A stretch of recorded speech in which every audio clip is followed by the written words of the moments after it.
Hello, just purchased my new bed liner for my 2019 Ram Classic.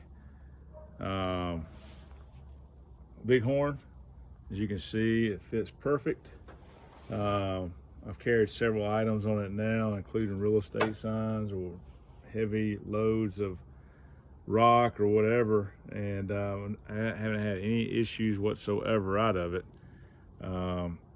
Highly recommend. The non-skid surface is great. You got total protection on each side.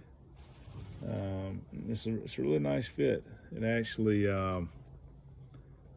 this is real durable too. The tailgate piece here, but I was really surprised with the fit. I'm talking about it's definitely it definitely is custom, as you can see.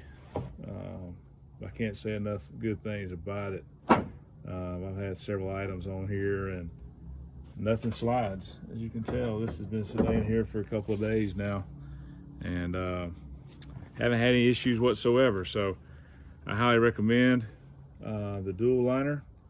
To me, it looks a lot better than the sprayed-on bed liners, and it's a lot more durable. I don't have to worry about it flaking up or anything. So I've had those in my previous truck. So I definitely recommend it, and you can't go wrong with the DualLiner.